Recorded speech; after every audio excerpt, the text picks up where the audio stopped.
গণ অভ্যুত্থানে নেতৃত্ব দেওয়া তরুণদের নিয়ে গঠিত হচ্ছে নতুন রাজনৈতিক দল।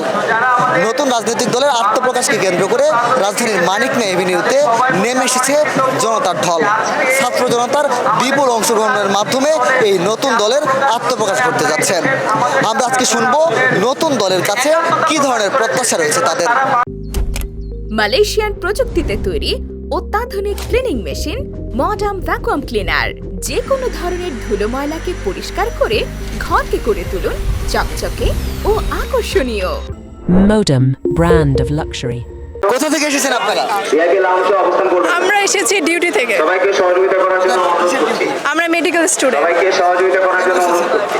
এসেছি আজকে নতুন দল আত্মপ্রকাশ করবে, নতুন রাজনৈতিক দলে তা দেখতে এসেছি যে কি হয়, কিরকম তারা কি বলে, এটাই দেখতে এসেছি। নতুন রাজনৈতিক দলের কাছে কি ধরনের প্রত্যাশা থাকবে আপনার? চুরি ডাকাতি ছিনতাই হাজার এসব যাতে দূর হয়ে আমরা যাতে সুস্থ এবং সুন্দরভাবে জীবনযাপন করতে পারি, সেটা যাতে না হয়, এটাই আমাদের চাওয়া প্রত্যাশা। নতুন দল কি সংসদে বসতে পারবে কিনা? এটা নির্ভর করে তারা কতটুকু আমাদেরকে দিতে পারলো ফিডব্যাক। এখন একটা দল যাবে, আমরা তো তাকে বলতে পারবো না যে তোমরা যেও না বাহায়, তারা যতটুকু পর্যন্ত আমাদের দিবে। এখন যদি চুরি ধর্ষণ চিন্তা এগুলোতে পরিপ্রেক্ষিতে দূর করে তারপরে আসতে পারে, অবশ্যই আমরা চাবো সেই দল আসুক। আপনার কি মনে হয়? এই একই যে আমাদেরকে ধর্ষণ রাহাজানি চিন্তায় এগুলো থেকে সেভ করতে পারবে এরকম একটা সরকারি আমরা চাই। নতুন দল যে হচ্ছে, আপনাদের অংশগ্রহণ কতটুকু দেখছেন? আসলে মানুষজন কতটুকু আসছে, কি মনে হচ্ছে? হ্যাঁ, আমার যতটুকু মনে হয় যে ভালোই হবে, ভালো একটা কিছু হবে আশা করা যায়। এখনকার জেনারেশন বলে কথা, ইনশাআল্লাহ ভালো কিছু হবে। দলের কাছে প্রত্যাশা কেমন? কি কি আমাদের সাথে এসে এই নাগরিক পার্টির কাছে আমাদের প্রত্যাশা হচ্ছে একজন সাধারণ মানুষ হিসাবে বাংলাদেশে আপনারা জানেন স্বাধীনতার পরবর্তী সময়ে বিভিন্নভাবে বাংলাদেশ শোষিত হয়েছে এই দেশের মানুষ দ্বারাই।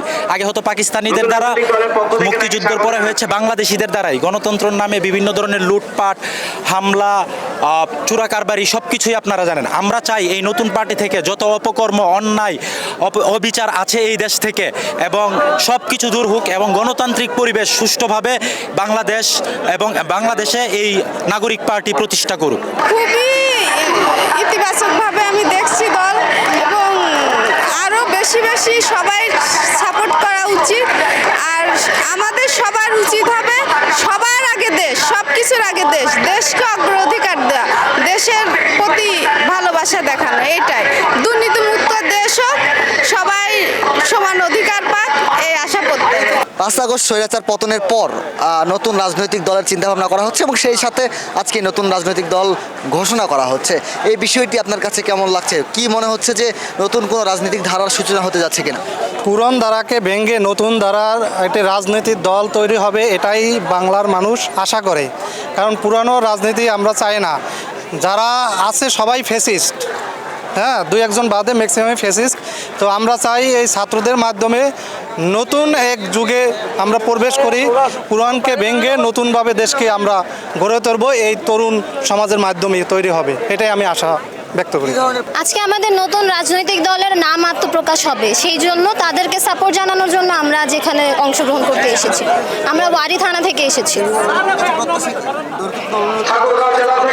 নতুন দলের কাছে এটাই প্রত্যাশা থাকবে যে অতীতে যেই সব বৈষম্যের শিকার বাংলাদেশের জনগণ হয়ে এসেছে, ভবিষ্যতে সেই ধরনের কোনো বৈষম্য যেন আর কাউকে পোহাতে না হয়।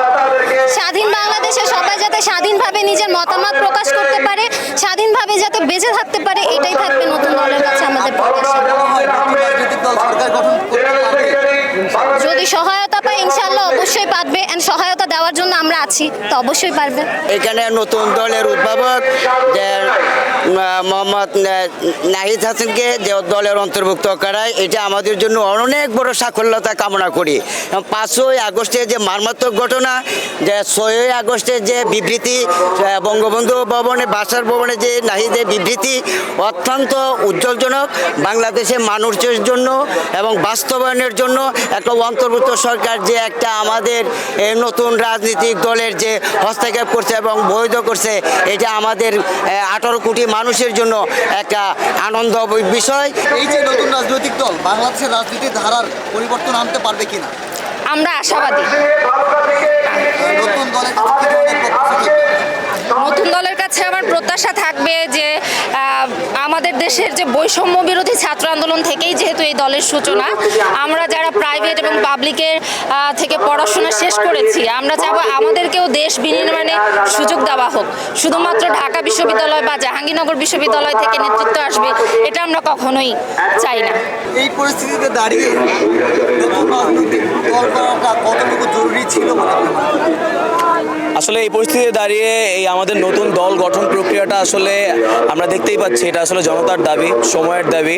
আসলে স্বাধীনতার পর থেকে এই পর্যন্ত দীর্ঘ অর্ধশতক বছর ধরে দেশের মানুষজন আসলে প্রকৃত স্বাধীনতার সুখটা পায়নি।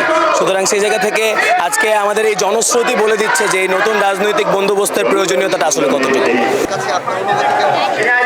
আমার অনুভূতি খুবই আশাস্বরূপ। আমি প্রথমেই বলবো বাংলাদেশ একটি গণতান্ত্রিক দেশ, অবশ্যই বাংলাদেশের জনগণের যে একটি ইচ্ছা, আকাঙ্ক্ষা, চাহিদা, কষ্ট, এগুলা এই রাজনৈতিক দলটা বুঝতে পারবে এবং সেই অনুযায়ী দেশের স্বার্থে, দেশের জনগণের স্বার্থে কাজ করবে। সর্বপ্রথম আমি বলবো প্রশাসনের চোখ খুলতে হবে, অবশ্যই প্রশাসনের চোখ খুলতে হবে। প্রশাসনের যেসব অবহেলা আছে, গাফিলতি আছে, সেগুলো দূর করতে হবে এবং নতুন দলের কাছে আমার প্রত্যাশা এই দল এই উদ্দেশ্যে এগিয়ে যাবে এবং দেশের নারীদের নিরাপত্তা নিশ্চিত করবে। এই নিয়ে আমি আমার বক্তব্য শেষ করছি। আমি নারায়ণগঞ্জ জাতীয় নাগরিক কমিটির একজন প্রতিনিধি। ছাত্র জনতার রক্তের নদীর উপর পাড়ি দেওয়া সম্ভাবনার এই নতুন রাজনৈতিক দল কতটুকু মানুষের আকাঙ্ক্ষা পূরণ করতে পারবে সেটি এখন দেখা।